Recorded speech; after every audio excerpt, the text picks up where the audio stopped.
What's going on, YouTube? It's your boy, Cam ATL, and welcome back to another video with your boy. Drop a like down below because I already know you're gonna love it. Subscribe to the channel if you haven't already. Comment anything in the comment section to enter your name into the $50 giveaway I do every single week on this channel. Put your favorite two-man down in the comment section for your chance at winning a free month's access to PropsMadeEasy.com, the best player prop tools in the entire industry. Not just player prop tools, but game betting tools as well. Overall, just the best tools you can have in the sports betting industry for only $20 a month. If you want a chance at getting a free month for that, put your favorite two-man down in the comment section, and I will randomly select somebody, and if you correct on your two-man, you will get the free access. The winner of yesterday's is going to be Kamari McGibby. Kamari McGibby. Hit me up on Twitter at Cam_ATL so I can get your information and get you that access set up. Appreciate everybody who puts their favorite two-man as always, man. And looking forward to having another great day, man. It's hump day.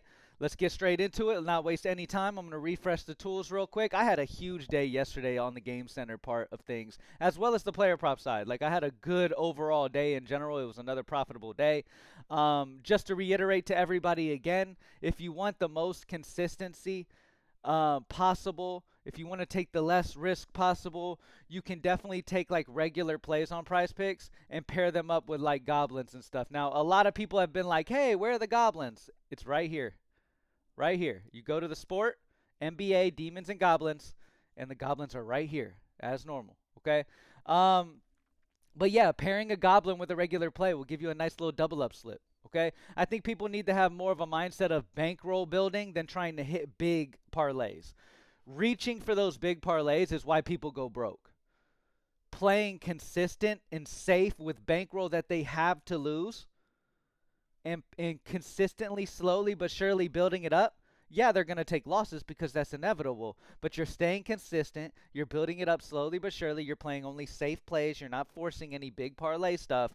It's those people, for example, like when you look at X and those people are like doing the first basket parlays, like first basket parlays and all this stuff. Yeah, somebody may just be throwing $5, $10 on it.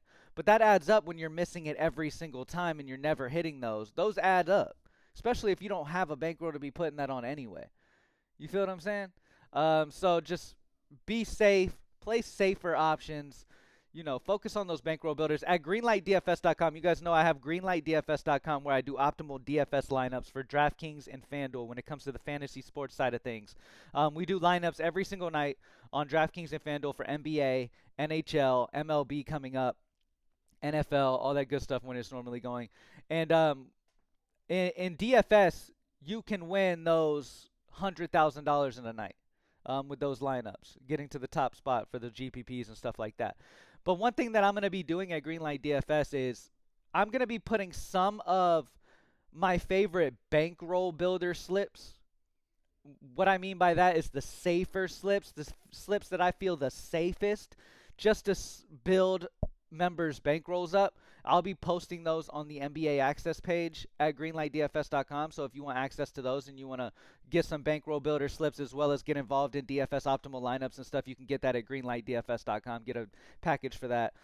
I will be doing more bankroll builder type slips over there now. I think the focus needs to be helping people just be safer, be more consistent, be profitable in the long term, and also just using a proper bankroll management as always. All right, let's get into the picks, man. All right, the reason why I rant every single video is because there's somebody who needs to hear this shit every single video, okay? There is, sadly in this world, there's a lot of people who go broke over this shit. You feel what I'm saying? And it's important for people like me who have a voice in it to kind of bring people down a notch, bring people down to this level where it's more reasonable and understanding where you need to be at with it, especially if you have a lower bankroll and you're trying to build that bankroll up. You got to play safer. You got to get off X because X is just a world full of people trying to promote you on playing dumb, crazy, big shit when that'll never be profitable for you. You feel what I'm saying? So you got to hone it in. You got to, be smarter. All right. On Prizepicks at the top of the list, we have actually, first things first, favorite EV. We do have a favored EV play. Al Horford under 10.5 points is a 4.5 EV. Minus 131 consensus odds on the under. AI sim projection is incredibly low right here. So that tells me that there's like an injury here that they're waiting on for our sim projections. So our simulation projections are kind of in the middle, they're waiting on some certain information before they can get a full sim going. So if you ever see a big difference like that, that's why. Because the AI sim projection can't get a full projection on him yet because of injury situation or something like that. Let me check the Boston team and see if I can figure out by chance why the sim isn't able to get that sim fully. Yeah, I mean, you've got Jaylen Brown questionable. You've got Kristaps Porzingis doubtful. Jason Tatum's questionable. So there's a lot of factors that go into that that really would affect his sim big time. Obviously, Jaylen Brown and Jason Tatum are big deals. Um, so the AI sim is going to be it's a little bit tougher for that sim to do because it's going to sim some with Jason Tatum, without Jason Tatum, with Brown, without Brown. It's going to do it with both of them active. Like, so the sim projection is going to take a minute there. But Al Horford under 10.5 points nonetheless is minus 131 consensus odds on the under 10.5 points. And we know that because he's showing here, he's minus 140 or higher on the under on the sharp books. Okay, 4.5 EV is okay. Obviously, we want that 5% or higher EV is the more ideal. There was a lot of that just a second ago, but those favorite EV plays get taken off the board incredibly quickly because they are the best options. So these sites will catch that mistake and update those as quick as they can. After refreshing, nothing changed. Al Horford still. But at the top of the regular tool, Klay Thompson over 1.5 turnovers, 5.6 EV, minus 134 consensus on the over. AI sim projection on the over as well. Isaiah Collier under 3.5 turnovers at a 5.46, minus 134 consensus odds on the under. AI sim projection on the under as well. So a few solid options on Prizepicks. My overall take on Prizepicks right now is kind of sit back and wait. I think there will be better options that'll come in. All right. While we're on Prizepicks, let's look at the Demons and Goblins. The best Goblin today is Dennis Schroeder's over 4.5 points at a 94.7% season hit rate. He's going to be by far the best option, the best Goblin option to pair up with any regular Prizepicks play for a double up slip or anything like that. He is going to be your best option there. Okay. All right. Going back. Let's go to Underdog. Over on Underdog, favorite EV first thing. Over here on Underdog, Al Horford would be a better option due to their payout structure. It's a higher EV play. Al Horford under 10.5 points, minus 131 consensus on the under. AI sim projection, as I said, that should come to more of an accurate level eventually, but nonetheless, there's data that it's waiting on still this morning. Anthony Edwards, same kind of thing. He's projected at 20, so a 7 difference. So that would tell me that there's still some data that the AI sim is waiting on to be able to run, okay? But nonetheless, you have enough information already to go off consensus odds. But also, he's under the 5% EV anyway. So Al Horford under 10.5 points is still going to be your best bet on Underdog as well. Derek White under 9.5 rebounds assists at a 6.63 EV, minus 134 consensus on the under. AI sim projection on the under as well. Again, with these Boston plays, I kind of just sit back and wait until I get some information. Because if Jaylen Brown and Tatum are out, these consensus odds might flip to the other side. You feel what I'm saying? Right now, you can't make an assumption, though. You got to go off of where the data is available to you. And it looks like the sports books are predicting they both play because the under on Derek White at 9.5 rebounds assists is where the data is on the sports books. And a lot of times they're accurate on these things. But sometimes it will go wrong and somebody will tweak something and shoot around or something like that and end up missing and it give an opposite bump to where you didn't want it. Over on Better Picks, favorite EV, Brook Lopez under 6.5 rebounds is a 6.25 EV. This is one of the better plays this morning so far. Minus 139 consensus on the under 6.5 rebounds. AI sim projection on the under as well. If we look at Brook Lopez over the season, he's hit this in 70%, averaging 5.18 rebounds per game. Really like the under rebounds over on Better Picks for Brook Lopez. And then Keontae George over 2.5 turnovers at a 5.95, minus 138 of the consensus odds throughout the industry on the over 2.5 turnovers. AI sim projection on the over as well. So a few good options there for better. DraftKings pick 6, absolutely nothing I would deal with there. A lot of red.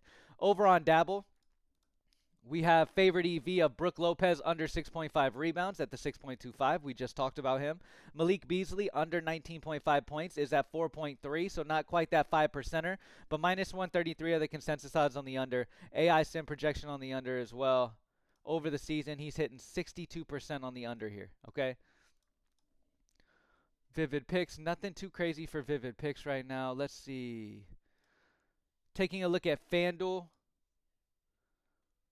For FanDuel, the best favored spot that's already favored on FanDuel would be Anthony Simons over 2.5 rebounds is already favored on FanDuel at minus 136 odds, whereas consensus are upwards of minus 152. So he's a safer favored option on FanDuel if you want to take less risk and play his over 2.5 rebounds there. If you're down to take a little more risk, meaning you have a big bankroll, you can go Collier over 3.5 rebounds, or you can go Kyle Filipowski over 12.5 rebounds assists as solid options as well. Let's check DraftKings. Over on DraftKings, you've got a great play of Zubac under 1.5 blocks is already heavily favored on DraftKings at minus 145 odds, but still a high EV because consensus odds are all the way over minus 175 on average throughout the sports books. But yet you're getting it at minus 145, so of course it's a great option. Mark Williams under 1.5 blocks is already favored on DraftKings at minus 120 odds, 7.12 EV percent, minus 140 consensus on the under 1.5 blocks. Dennis Schroeder under 4.5 assists at minus 135 odds on DraftKings, minus 159 consensus odds throughout the industry there.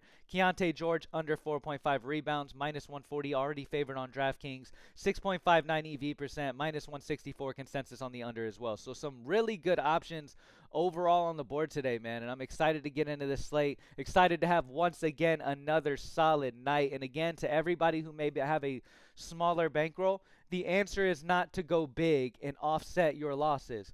The goal is to play safe, use your bankroll management. If you have $20 in your Prizepicks account, you should be betting with $5.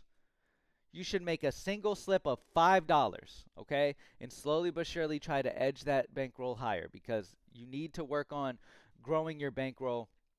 Don't get sucked in to the idea of, you know, putting your last $20 on a crazy-ass parlay to try to offset things because you tell yourself, oh, this is all I'll use for the week, and then you end up depositing more.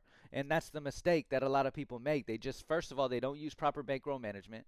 Some people are super highly addicted personalities, so they just can't stop gambling. They're nonstop going. And if you have no bankroll, it's just not something you need to get involved in like that.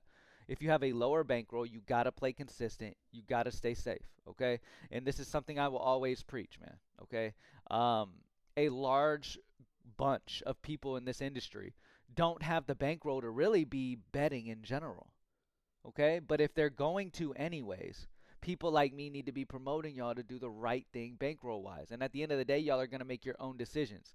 But for my own moral sake, you know what I'm saying? For my own, like, self, my own mind, I need to know that every single time I do these videos, I'm pushing the smartest way for y'all to do this shit, because I never want to see any of y'all go down the wrong path, get down this unhealthy routine of losing money you don't have and shit like that. I am here to help y'all to actually make a difference in your lives and make profit in this industry, okay? If you want to do that, the most consistently. PropsMadeEasy.com is a great tool for you. It's only $20 a month, so it takes barely any of your bankroll, and then you're able to do even more and have more success. So you don't need to spend, I mean, there's tools out here over $100 a month for EV data.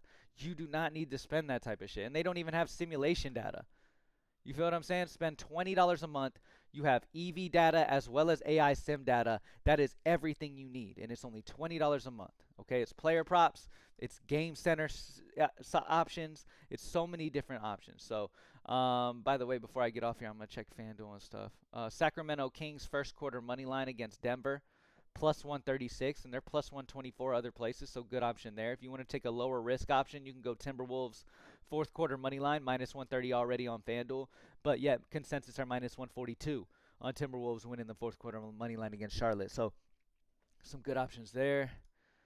Moving on, DraftKings, a really good play. Wizards first quarter money line three-way is already favored on DraftKings at minus 125, but consensus odds are all the way up to minus 142.5.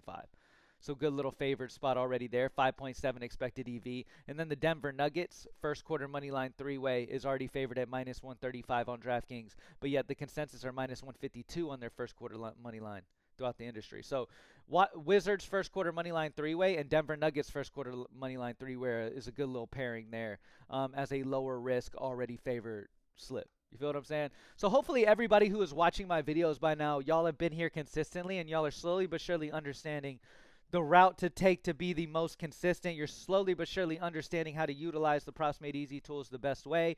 You're slowly understanding that losses are going to happen. Those are inevitable, but you got to stay consistent and you got to continuously play those top EV plays to be able to have success in this industry. There's literally no other way to have success. There is no other way. Okay? I'm telling you that as somebody who's been doing this 8+ years.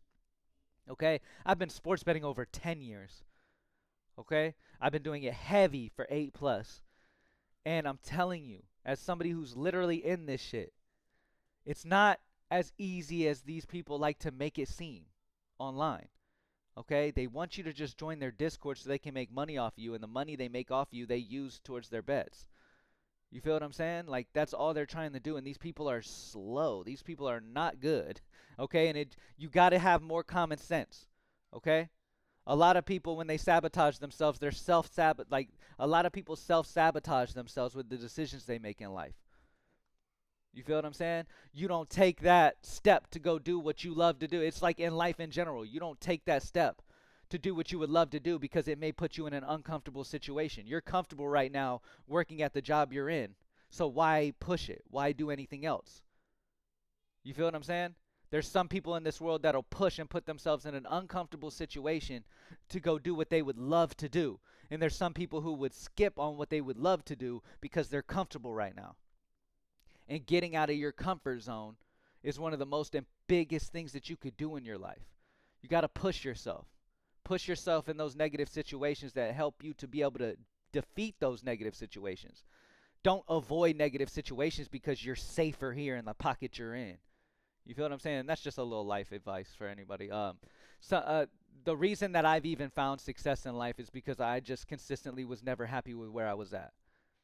Plain and simple. I'm one of those personalities. I'm never happy with where I'm at. I'm always looking for ways to improve. And it's not just financially. It's as a dad. It's as a fiance. It's as a friend. It's all in all different ways. As a son. You feel what I'm saying? In all different ways, I look to improve everywhere I can. You feel what I'm saying? So that's just my little tidbit at the end of this video, man. Just know that whatever situation you're in right now, it's not the end. And whatever you are doing, even if you look at your life and you're like, man, I'm blessed, you still need to recognize those things that you feel like you could do better and take actual steps towards improving them. You feel what I'm saying? When I look in the mirror, I think to myself, man, I am absolutely blessed with how my life is, with how my relationships are, and all those other things. But I think to myself, oh, I could do better at not eating as much sugar.